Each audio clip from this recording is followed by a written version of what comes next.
चलो दोस्तों, इस वीडियो में हम जानेंगे कि परिमेय और अपरिमेय संख्या किन्हें कहते हैं और इनके बीच में क्या अंतर है। तो शुरुआत करते हैं हम परिमेय संख्या से।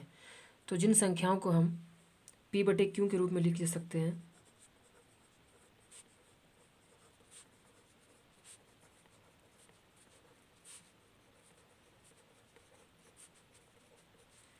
जहाँ पर आपका q कभी भी जीरो नहीं होना चाहिए, मतलब कि यहाँ पे जो आपका हर है वो कभी भी जीरो नहीं होना चाहिए, और p और q आपके क्या हैं, दोनों पूर्णांक हैं। पूर्णांक से क्या मतलब होता है?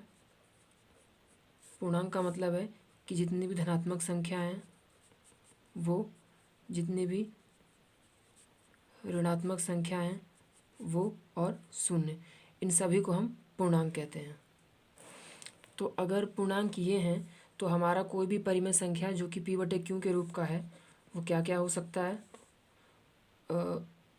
3/4, मतलब कि दोनों अंश और हर दोनों ही धनात्मक हो सकते हैं, या फिर -5/7 हमारा अंश ऋणात्मक हो और हर धनात्मक हो, और 3/7 मतलब कि 3/-7 मतलब कि अंश जो है हमारा यहाँ पे धनात्मक है और हर ऋणात्मक है, या फिर -5/-7 अंश और हर दोनों ही ऋणात्मक हो।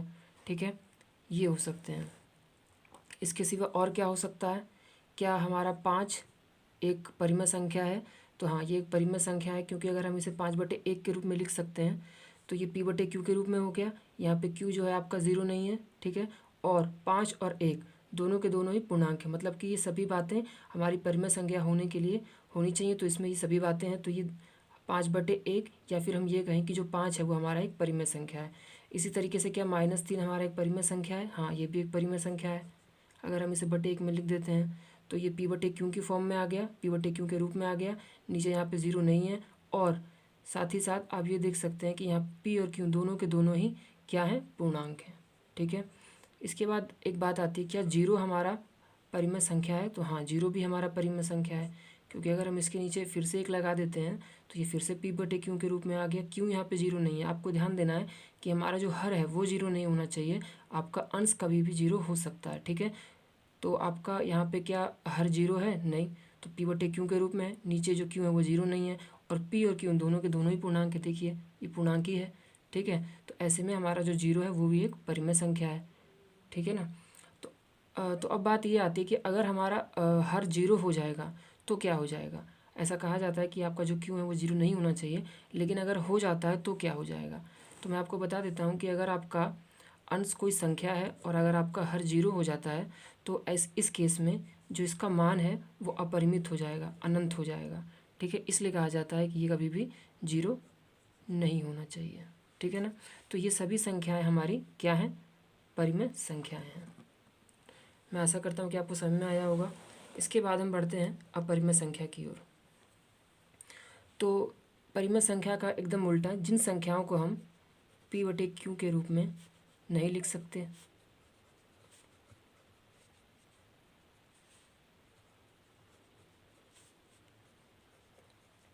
उन्हें हम अपरिमेय संख्याएं कहते हैं। कौन कौन सी संख्याएं ऐसी होती हैं जिन्हें हम p/q के रूप में नहीं लिख सकते? जैसे कि √2, √3, √5, √7 इत्यादि।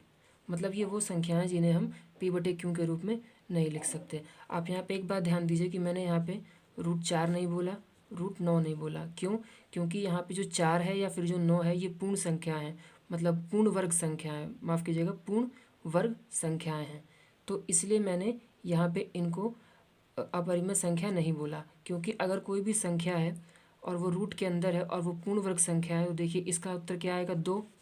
इसी तरीके से 3 का उत्तर क्या आएगा? माफ़ कीजिएगा, 9 का जो उत्तर आएगा वो 3 होगा। ठीक है ना। तो ये हमारी क्या है? एक पूर्ण वर्ग संख्या है। पूर्ण वर्ग संख्या है तो इनका उत्तर जो है प्राकृतिक संख्या आता है। तो इसको हम इसीलिए √4 को या √9 को इसीलिए हम परिमेय संख्या मानते हैं और अपरिमेय संख्या नहीं कहते। ठीक है ना। तो इसलिए आपका ये नहीं हो सकता और ये नहीं, जबकि √2, √3, √5, √7 अगर आप इनका वर्ग निकालते हैं तो क्या निकलेगा? एक दशमलव कुछ इस तरीके से आएगा और वो बढ़ता चला जाएगा, तो वो अपरिमेय संख्या है। इसका भी ऐसे ही, इसका भी। तो इसमें आप जब इसे सॉल्व करोगे तो कभी भी प्राकृतिक संख्या नहीं आएगी, और जिसकी प्राकृतिक संख्या आ जाएगी वो परिमेय संख्या कहलाएगी, और जिसकी प्राकृतिक संख्या सॉल्व करने पे नहीं आएगी वो अपरिमेय संख्या कहलाएगी। ठीक है, तो अगर हम व्यापक रूप की बात करें तो रूट m, जहाँ पर m आपका कभी भी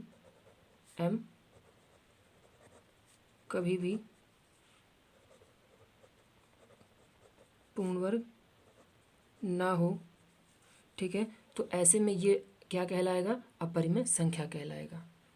ठीक है, इसके बाद अशांत अनावृत्ति संख्याएं जो होती हैं हमारी, ये भी अपरिमेय संख्या होती हैं। अशांत अनावृत्ति का क्या मतलब है, जैसे कि हमारे पास एक भिन्न है, ठीक है, कोई भी भिन्न है 5/7 या 3/9 कुछ इस प्रकार का, और हमने उसके अंश को हर से भाग कर दिया, ठीक है ना, और हमने देखा कि जो भागफल है वो कट नहीं रहा, वो अशांत है, मतलब वो कट नहीं रहा, वो बढ़ता चला जा रहा है।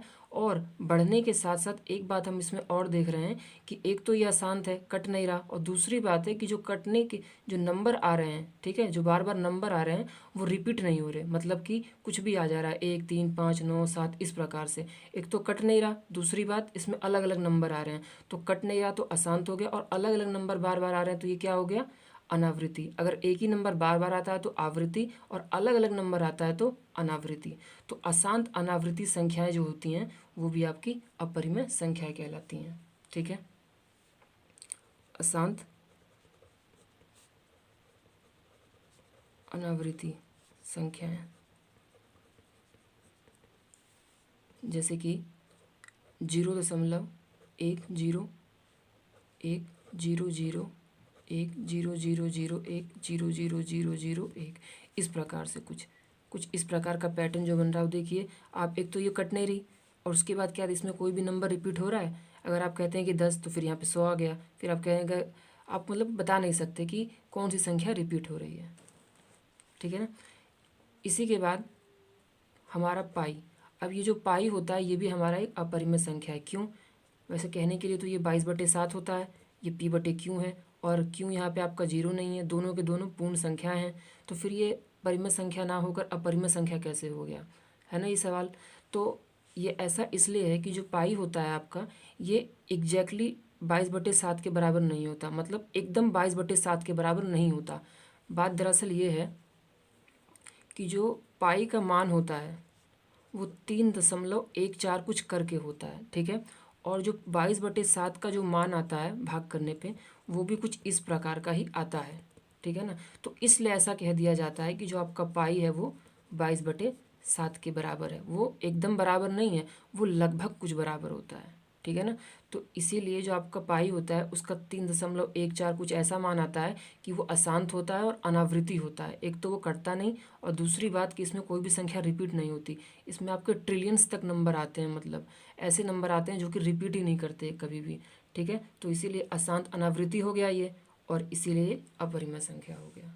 ठीक है, तो मैं आशा करता हूँ कि आपको वीडियो समझ में आया होगा अच्छे से, और अगर वीडियो अच्छा लगा हो तो लाइक करें, चैनल को सब्सक्राइब करें और बेल आइकन को हिट कर लें। Thank you.